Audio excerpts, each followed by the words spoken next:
A crashed airplane, snow-covered mountains, and no hope of rescue. Inside the aircraft lies your child's body. Inside you, a monstrous hunger and a feeling of desperate betrayal.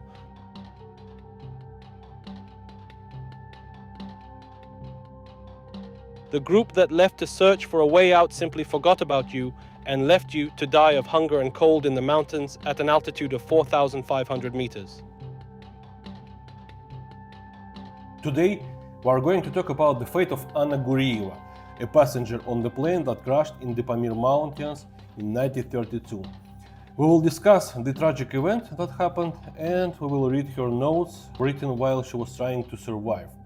Later, these notes will be given the title Letters from the Hell. What I am about to tell you now has not been said by any author on YouTube or television show. Namely, I truly do not recommend you that watch this video, because it's a really scary story that leaves an unpleasant aftertaste. What is more monstrous in this story? The horror Anna endured, or the way people treated to another within inhuman state system? That question will remain open. February 16, 1942. The airport of Stalinabad, now Dushanbe. The PR-5 aircraft is preparing for departure to the city of Korog. On board are pilot Vasily Knyazhnichenko, the head of the border detachment, Major Maslovsky, two NKVD officers, Vikrov and Zhukovsky, and the airport director's wife, Anna Gureeva. With Anna are two children, 10-year-old Sasha, her husband's son from his first marriage, and her own infant son, Valera, who is less than a year old.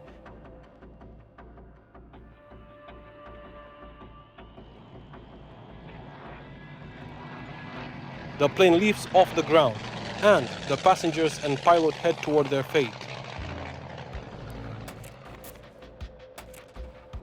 About an hour and a half later, the aircraft reaches the Pamir Mountains. These mountains are extremely high, and pilots had to fly between the peaks, in aviation slang, to pass through the gates. On that day, the gates slammed shut.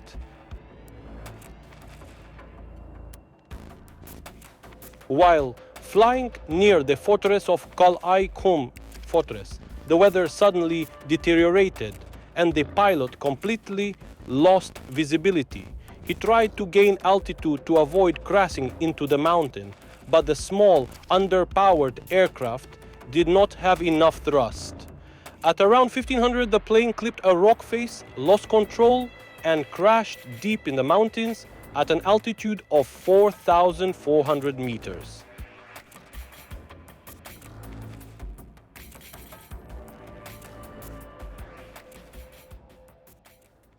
Everyone on board survived. What would happen next is often described as a story of survival, strength for spirit, or just madness. In reality, the event that followed would resemble something closer to Purgatory. The fact is that one cannot remain at such an altitude for long. The thin mountain air causes oxygen deprivation, and the extreme temperature fluctuations at that height can kill a person within hours. All the passengers, including Anna Gureeva, had very little chance of survival after the crash. Moreover, the survivors had almost no food. 2 hours after the crash, it became clear that they had to search for a way out of the snowy trap. Knyazhnichenko and Vikrov made the first attempt to seek rescue, but returned after only an hour. The next day, February 17th, Knyazhnichenko and Vikrov once again set out in search of a way down to the river. They came upon a gorge and returned empty-handed. The plane had crashed on the edge of a glacier that seemed to spill into an abyss. There was no way out. Meanwhile, everyone else, including Anna Gureeva, had to huddle inside the surviving section of the aircraft high in the mountains. There was almost no space. They had to sleep literally on each other's laps. At the beginning of the crash, we had 600 grams of butter, 1,000 grams of sausage, 1,200 grams of cheese, 1 can of crab, 3 bottles of Arak vodka, We ate once a day, just a few grams of various products. There was absolutely no water. We ate snow until February 19th. February 21st. Food in the plain was almost completely gone. Both thirst and hunger had to be quenched with mountain snow, which in reality satisfies neither. February 22nd. The survivors thought they heard shots, but no one came and no one responded to Knyaznechenko's shots. A little later, frost and hunger claimed the first victim. Around 7 a.m., little Valera died. As it would turn out later, the baby's death was an easy release from purgatory. That same day, we ate the last 150 grams of cheese and 20 grams of butter. The food in the plain was completely finished. Apparently, the next entry was written by one of the men. February 25th. At a short meeting, we decided, given that our last strength is running out, there is no food, no water, no tobacco, no matches, and the weather remains bad and unflyable. There is no hope left of waiting for a plane on the 10th or 11th day when you feel you have only 2 or 3 days left to live. We, Maslovsky, Zhukovsky, Vikrov, Knyaznechenko, are leaving tomorrow, the 26th, for the Panj River, regardless of the weather. We will give our last strength, but we will try to reach the area of Shipad or Voznau. Remaining in the plain, Anna Gureeva with the children, alive Sasha and dead Valery. The men decided that Anna and Sasha would not be able to make it along the difficult mountains route. They have chosen to leave her in the aircraft. But they swore as soon as they reached the first settlement, they would immediately report her coordinates and send help. Anna remained alone with one living son and the body for another, waiting for rescue.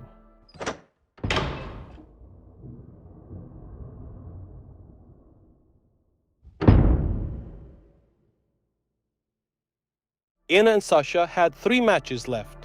The woman gathered snow into jars and warmed it with her body heat and breath, so they could at least have something to drink. February 28th. We waited for the expedition all day again. We have no matches left.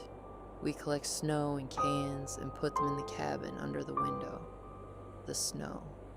The days are cold with wind. Even snowfall. We didn't leave the cabin at all. We're terribly hungry. Then we came up with what to eat so we decided to cut off small pieces from Valery. We cut them with great difficulty, but it won't go down the throat. How can you eat your own son and brother? But we're so hungry. And so from that day on, we started cutting off small pieces and eating them. Hello, Papa and Vova. I send you warm greetings. Gurev. Papa, Mama, and I have been starving for a whole month already, and we ate Valery. Papa, why couldn't you even drop everything and come look for us? Hello, Kolya and Vitya, and Aunt Varya. I send you warm greetings and wish you all the best.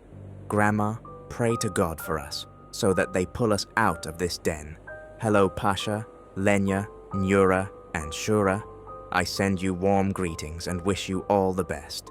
There's nothing more to write. Goodbye. Farewell, my friend. We will never meet again or shake hands. Your heart is free, but you won't find happiness like this. Vanya, dear, we've been sitting here for a whole month already, and no one is flying in from any direction or coming for us. Valery passed away on February 24th at 7 in the morning. On February 28th, Maslovsky, Knyaznechenko, Vikrov, and Zhukovsky left us to look for villages. We had hope in them. They told us, as soon as we get out, we'll send for you. Vanya, if they made it out, tell them on my behalf. They're bastards, they couldn't send for us. I still haven't said that you'll make it, but you'll forget about us. Vanya, we saw them off. Sasha and I are very hungry, so we decided to eat Valery. By March 17th, we had already finished him. We're saving the brains. We'll eat them little by little. Maybe we'll hold out until the end of the month. Maybe they'll even save us. We so want to live. But this time, 3 of 4 men, Maslovsky, Vikhrov and Knizhnichenko, were already saved. What happened to Zhukovsky, you will know later. In just a few days, they managed to reach the village of Matron, where the local residents provided them with first aid, called for help, and sent the survivors to Korok. The men suffered severe frostbite. Vikhrov and Maslovsky had both legs amputated, and not one of the three remembered the woman. They simply forgot or did not consider it necessary to report that at least 2 people were still waiting for help up in the mountains.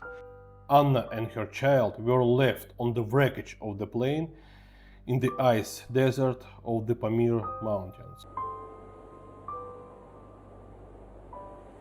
March 23rd.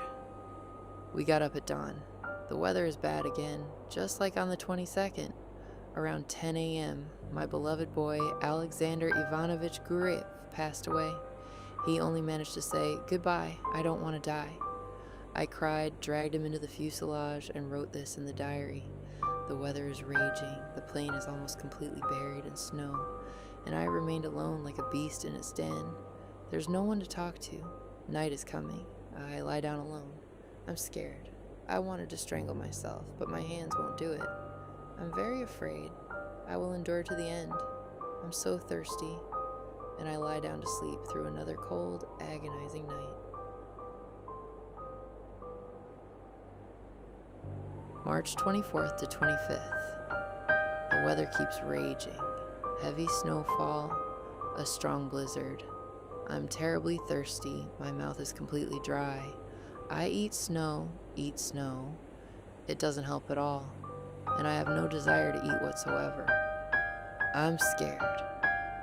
On the night of the 25th, I heard some animals howling. My son Sasha was here. We sang songs together, played dominoes, told fairy tales, described movies, and now I'm so terribly alone.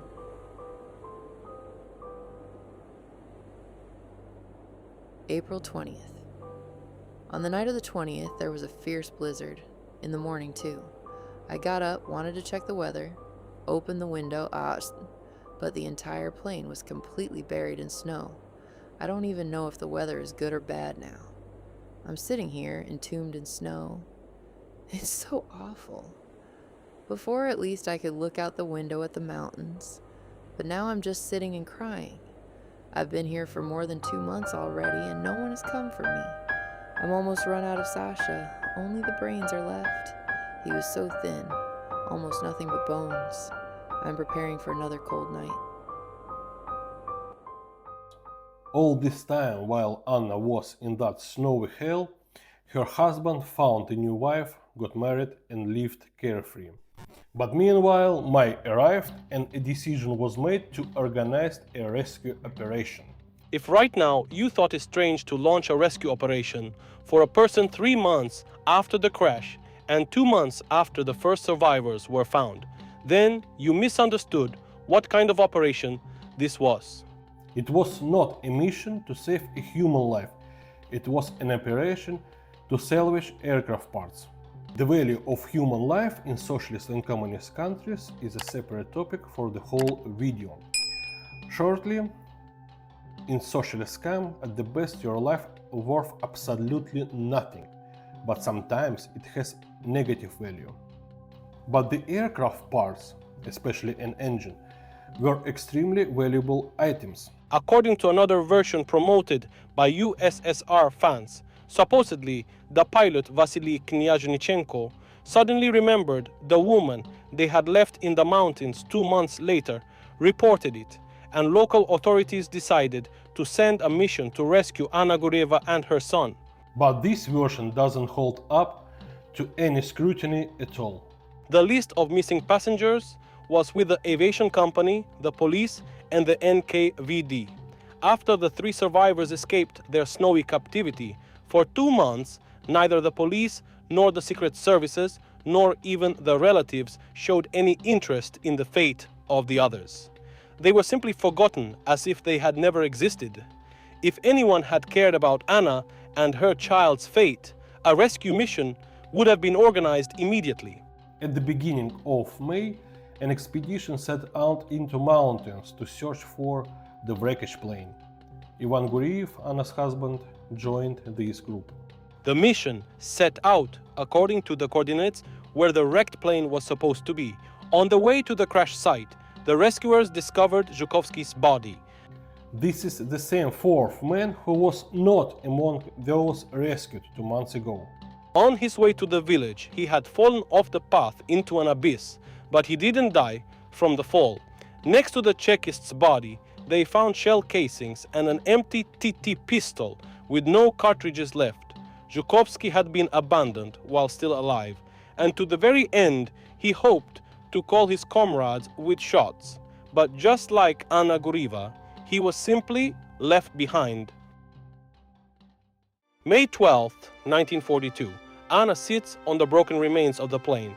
The spring sun warms the fuselage and Anna's face. Her husband approaches her. She turns her head toward him, and the first thing she asks is, Vanya, you've probably already gotten married. Ivan Gureev had indeed managed to remarry, even though less than 3 months had passed since his wife and 2 sons disappeared. While Anna was making those terrible entries in her diary during the cold winter and spring of 1942, her husband was enjoying life with his new wife.